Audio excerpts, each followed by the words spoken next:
अस्सलाम वालेकुम दोस्तों, मैं हूं शाहिद हुसैन। उम्मीद करता हूं आप सब खैरियत से होंगे। मेरा यूट्यूब चैनल देख रहे हैं। इस वीडियो में तीन चार अहम चीजें आपके सामने रखनी है। एक तो ये है कि अमेरिका ने खासतौर पर बरह रास्त ईरान के ऊपर हमले करने का ऐलान किया है कि वो किसी वक्त भी हमला कर सकता है, और उसके अलावा अपने जो शहरी ईरान में मौजूद हैं उनको वहां से निकलने का जो है वो पैगाम दिया गया है कि फौरी तौर पर निकल जाए। सूरत हाल ये है कि उसका असर पाकिस्तान पे अगर खुदा न खास्ता हमला होता है तो क्या पड़ सकता है, उसकी तफसीलात आपके सामने रखेंगे। और इसके अलावा तीन वो ममालिक जो माजी में शायद किसी तरीके से ईरान को पसंद नहीं करते थे, अब वो सामने आ गए। कौन कौन से मुल्क हैं वो आपके सामने रखेंगे। इसके अलावा हम बात करेंगे वजीर आला खैबर पख्तूनख्वा सोहेल खान अफरीदी की। वो एक बार फिर कराची आ रहे हैं। जी हाँ, 2 रोज के तकरीबन 2 से तीसरा रोज है, वो एक बार फिर वापस आ रहे हैं और वो कल वापस आ रहे हैं कराची एक दिन के दौरे पर। क्या करेंगे उसकी डिटेल्स आपके सामने शेयर करेंगे। और इसके साथ साथ बानी एमक्यूएम और पाकिस्तान एमक्यूएम जो पाकिस्तान है, और इसके अलावा जो एमक्यूएम लंदन है या अल्ताफ हुसैन साहब की जो सपोर्टर हैं उनकी तरफ से एक ऐलान सामने है, वो भी आपके सामने रखेंगे। लेकिन सबसे पहले हम बात करते हैं ईरान पर हमलों से मुतालिक। बड़ी पेचीदा और संगीन सूरत हाल इस वक्त पैदा हो चुकी है, क्योंकि जो अमेरिका है उसने जिस तरह का फैसला किया है और जो आज तक के स्टेटमेंट आ रहे हैं डोनाल्ड ट्रंप की तरफ से, उसमें काफी हिजान की कैफियत है पड़ोसी ममालिक में भी और आसपास के मुल्कों में भी। तो वो कैफियत किस तरह तब्दील हो सकती है और आगे आने वाले दिनों में हो क्या सकता है। खासतौर पर चूंकि जो पड़ोसी ममालिक हैं ईरान के, वो परेशान भी हैं, क्योंकि अमेरिका की तरफ से बार बार कहा गया है कि उनके जो शहरी ईरान के अंदर मौजूद हैं वो ईरान छोड़कर चले जाए। इस सूरत हाल में सऊदी अरब, ओमान और कतर ने अमेरिका को ईरान पर मुमकिन हमले से बाज रहने का मशवरा दिया है और खबरदार किया है कि ईरान में हुकूमत गिराने की कोशिश की गई तो उसके संगीन नताइज निकल सकते हैं, जिनमें तेल की कीमतों में शदीद उतार चढ़ाव, अमरीकी मैशियत को नुकसान शामिल है। और इन ममालिक को खदशा है कि ईरान रद्दमल में खित्ते में अमरीकी अहदाफ को निशाना बना सकता है, और जो मुख्तलिफ तरीक़ेकार हैं उसमें हो सकता है, जिनमें जहां आलमी तेल की सप्लाई का तकरीबन 20% जो गुजरगाह है उनको भी ईरान जवाबन नुकसान पहुंचा सकता है। और अमरीकी हुकाम के मुताबिक ट्रंप इंतजामिया ने ताहाल हतमी फैसला नहीं किया, और ऑप्शन में फौजी कार्रवाई, साइबर हमले, नई पाबंदियां और ऑनलाइन हुकूमती मुखालिफ बयानियां शामिल है। जबकि डोनाल्ड ट्रंप ने ट्रुथ के ऊपर जो है एक बयान दिया था, जिसमें उन्होंने ईरानी जो आवाम है उनसे कहा था कि जो मुजाहिरीन है उनकी मदद जो है वो रास्ते में है, तो लिहाजा जो मुजाहरे का सिलसिला है या मुजाहरों का सिलसिला है वो जारी रखें। दूसरी तरफ जो ईरानी अवाम है उनको खतरा है कि इसराइल, अमेरिका या कोई तीसरी कुव्वत अगर ईरान के ऊपर हमला करती है तो उसके खिलाफ, और खासतौर पर जो बयानबाजी जारी थी, बड़े लाखों की तादाद में शहरी तेहरान समेत मुख्तलिफ इलाकों में निकले और उन्होंने इस फैसले के, मुमकिन फैसले के खिलाफ जो है एहतिजाज किया है। उस हवाले से अगर हम बात करें कि पाकिस्तान को एक तरफ हमेशा जो है वो एक परेशानी सी रहती है या उसको निपटना पड़ता है भारत से, कि भारत जो है वो हमेशा जो है वो इस तरह के उछातूपन से बाज नहीं आता, वो चीजें करता है। इसके अलावा जो है वो तालिबान रजीम की तरफ से भी जो है मुख्तलिफ हमले और उसके बाद धमकियों का सिलसिला जारी रहता है, यानी कि मशरिक और मगरब की तरफ से जो है पाकिस्तान को दोनों तरफ से खतरात से निपटना पड़ता है। हमारी फोर्सेस शहीद हो रही होती हैं, अवाम आए रोज जो है उनको भी शहादतों का सामना करना पड़ता है। लेकिन अल्लाह ताला का शुक्र है कि मुल्क जो है वो एक बड़े जबरदस्त किस्म के जो है वो कदम से आगे गुजरा है। लेकिन अगर खुदा ना खास्ता इसराइली नवाज अगर हुकूमत आ जाती है, जिसमें रजा पहलवी ने कुछ अर्सा पहले इसराइल का दौरा किया था, उसके बाद फिर उसने तलवे चाटने की कोशिश की थी कि उसको हुकूमत दिलवा दी जाए ईरान की, तो यकीनन जब वो दिलवा देते हैं तो उसके बाद फिर मुख्तलिफ जो मफादात होंगे इसराइल के, अमेरिका के, वो भी उसी तरह आसानी से हासिल कर सकेंगे जो आजकल ईरान में नहीं कर सकते। तो फिर उसके, चूंकि ईरान के अंदर जो आजकल भी हुकूमत है उसमें आजकल भी जो है मुख्तलिफ हुकूमत के अंदर मुख्तलिफ ब्यूरोक्रेसी, स्कूल, कॉलेजेस और मुख्तलिफ जगहों पर इसराइली एजेंट या अमेरिकी एजेंट जो है मौजूद है।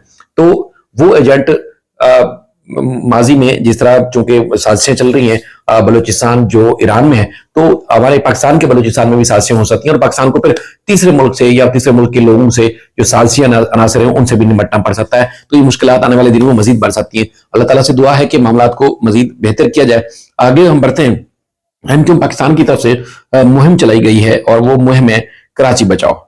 कराची बचाओ मुहिम के हवाले से आम जो अवामी राब्ता मुहिम था उसका आगाज किया गया है और एक बड़ा इवेंट किया गया। उस इवेंट में जो मरकजी रहनुमा खालिद मकबूल सदीकी साहब, उसके बाद डॉक्टर फारूक सत्तार साहब, हैदराबाद रिजवी साहब और दीगर ने जो है वो न सिर्फ स्पीच की है बल्कि इस सारे मामले की जो वजह थी वो भी बताई है।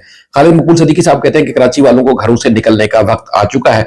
एमक्यूएम ने कराची बचाओ के लिए अवामी राब्ता मुहिम का जो आगाज है वो किया है।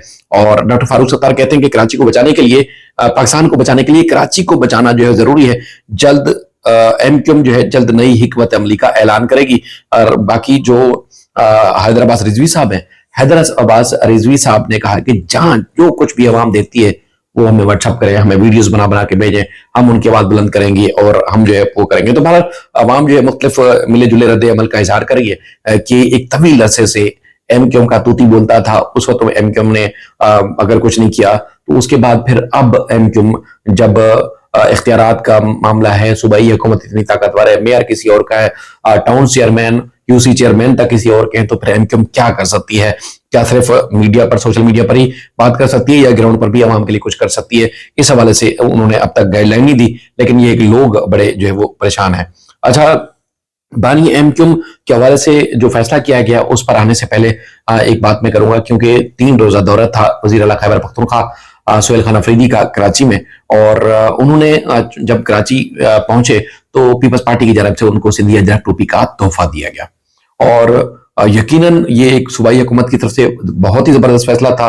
और शायद आजकल भी अगर पीपल्स पार्टी या पीटीआई को जो मुश्किलात हैं वो उनके सख्त फैसलों की वजह से, किसी के साथ ना बैठना, किसी को मुज़ाकरात और मुख्तलिफ फैसलों में शामिल ना करना, ये सबसे बड़ी और अहम मुश्किलात है जो नजर आती है। मुख्तलिफ लोग इसका इजहार भी करते हैं। तो पीपल्स पार्टी ने एक बड़ा अच्छा फैसला किया था कि जब वजीर आला सिंध आ रहे थे, आज देखा था आपने पंजाब में किस तरह उनको मुश्किलात का सामना करना पड़ा था, तो सईद गनी साहब खुद एयरपोर्ट गए, उन्होंने सिंधी अजरक टोपी का तोहफा पेश किया। उसके बाद जो लीगल टीम है इनकी, और खासतौर पर इंसाफ लायर फोरम वाले, उन्होंने वो सिंधी अजरक टोपी जो वजीर आला को पेश की गई थी वो वापस कर दी पीपल्स पार्टी को।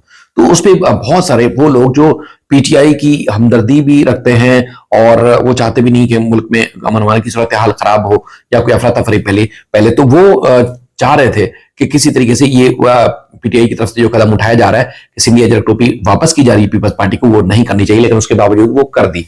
बहरहाल वो उनका जो दौरा था वो आपने देखा कि पीपल्स पार्टी ने मुश्किलात पैदा नहीं की और आवाम ने भी अच्छा रिस्पॉन्स दिया।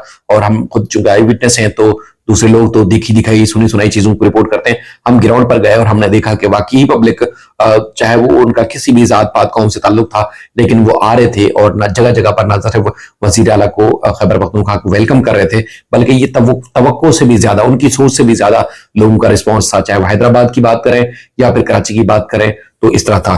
तो बहरहाल उस रैली के दौरान एक अफसोसनाक वाकया रूनुमा हुआ था।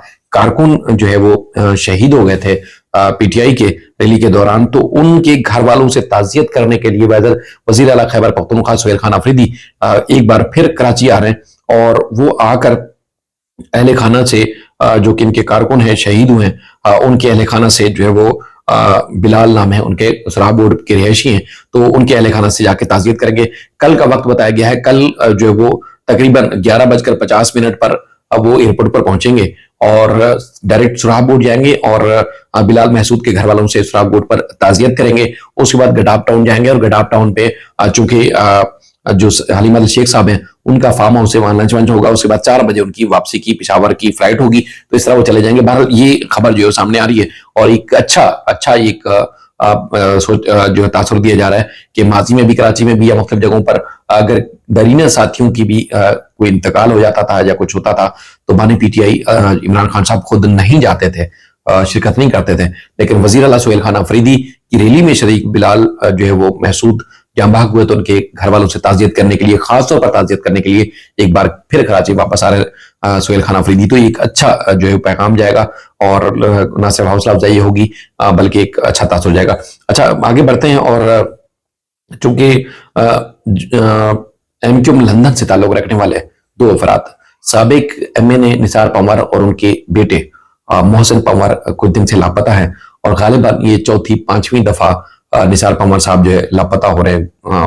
मुख्तलिफ वजूहात उनकी फैमिली की तरफ से बताई जाती हैं, अदालत में बताई जाती हैं, और फिर बाज़ होकर वापस आ जाते हैं, फिर उनकी गुमशुदगी का मुकदमा निपटाया जाता है। कुछ अर्सा पहले भी इसी तरह हुआ, और उसके बाद फिर वो अब बेटे के साथ ही लापता है, सचल के इलाके में रहते हैं। और उस हवाले से उनकी फैमिली की तरफ से ट्विटर के ऊपर मुख्तलिफ प्लेटफॉर्म्स के ऊपर टैग किया जाता है कि जी आवाज उठाई जाए। इस तरह उनकी जो गुमशुदगी की पहले जिस तरह आवाज उठाई जाती थी उस तरह आवाज नहीं उठाई जा रही, लेकिन यह कि परेशानी है कि बाप बेटा दोनों लापता हो गए और उनका चूंकि मौक़िफ़ है या उनका एक स्टांस है कि जी वो अल्ताफ हुसैन साहब के हामी हैं, हिमायत करते हैं और उन्हीं के साथ खड़े हुए हैं, तो इस वजह से शायद उनको परेशानी हो। बहरहाल वो एक करीब तरीन और हिमायती समझे जाते हैं।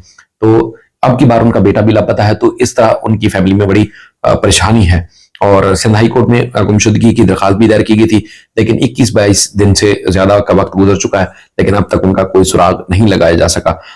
आज ही के दिन चूंकि एमक्यूम की तरफ से जब ये पाबंदियां लगी थी और जो मसाइल हुए थे, तो हसन जफर आरिफ साहब जो कि एक कानूनदान थे, तालीम याफ्ता, पढ़ लिखे और एक लिखारी थे, मुसन्निफ थे, वो जब एमक्यूम के ऊपर परेशानी थी, छापे पड़ रहे थे, गिरफ्तारियां हो रही थी, कारकुनान छोड़ के भाग रहे थे, लीडरान जो है वो हट रहे थे, तो उस दौरान प्रोफेसर हसन जफर आरिफ साहब ने एमक्यूम के सामने वो आए और उन्होंने भागदौड़ संभालने की कोशिश की थी, लेकिन वो इंतकाल कर गए। किस वजह से इंतकाल किए, कैसे किए, वो आप सभी जानते हैं कि बहुत दफा मीडिया के ऊपर, सोशल मीडिया पे रिपोर्ट भी हुआ। तो बहरहाल उनकी शहादत का दिन जो है वो मनाया जा रहा है और उनको याद किया जा रहा है, लेकिन इसी के साथ साथ चूंकि निसार परमार साहब भी बुजुर्ग भी हैं, मुख्तलिफ MP MNAs भी रहे और उमर रसीदा भी हैं, तो उनकी गुमशुदगी भी है। तो इस तरह जो एमक्यूम के लंदन के कारकुनान हैं या फिर खासतौर पर उनकी फैमिली है, वो आवाज भी बुलंद कर रही है, तो काफी इनको परेशानी है और शायद ही वो अदालत के हुक्म के बाद जल्द रिकवर हो सकें। तो बहरहाल एक और चीज सामने ये कि अल्ताफ हुसैन साहब की तहरीर और सियासी सरगर्मियों पर पाबंदी का मामला था, जो कि लाहौर हाई कोर्ट में जेर समाअत था। एक तवील अरसे से केस जेर समाअत है और वहां पर जो पाबंदी लगी थी, जो दरखास्त गुजार थे वो भी जल्द दरखास्त वापस लेना चाहते हैं, लेकिन वो केस समाअत के लिए मुकर्रर नहीं हो रहा, या लाहौर हाई कोर्ट की तरफ से कुछ सवाल उठाए गए थे। जो कराची से लीगल टीम पेश हुई थी, उसके अलावा जो है बकाई साहब भी वहां बाकायदा तौर पर गए थे, तो वो भी जो है वो पेश हुए थे, लेकिन पाबंदी हट नहीं सकी थी। अब मुस्तफा अजीजाबादी साहब हैं और एमक्यूम अल्ताफ हुसैन साहब के साथ जो जुड़े हुए लोग हैं, उनका ये कहना है या उन्होंने एक ऐलान किया है कि कुछ अरसे के बाद या बहुत जल्द अपनी लीगल टीम से मुशावरत के बाद लाहौर हाई कोर्ट से बाकायदा तौर पर रजू किया जाएगा और अल्ताफ हुसैन साहब की तकरीर और तहरीर पर जो पाबंदी है, जो पैमरा की तरफ से एक नोटिफिकेशन पेश किया गया था, उसके खिलाफ जो है कानूनी जंग लड़ी जाएगी और अदालत से कानूनी तौर पर फैसला हासिल किया जाएगा कि अल्ताफ हुसैन साहब की इन सरगर्मियों पर जो पाबंदी ऐद की गई थी वो उसको वापस लिया जाए, क्योंकि दरखास्त गुजार ही नहीं चाहते कि उनके ऊपर पाबंदी हो, तो फिर जो पैमरा का नोटिफिकेशन था उसको कलअदम करार दिया जाए और अदालत उनको इजाजत दे। तो इस हवाले से मजीद जो अपडेट्स होंगी, जो तफसीलात होंगी, आपके सामने रखते रहेंगे। अपना बेहद ख्याल रखिएगा। अल्लाह हाफिज।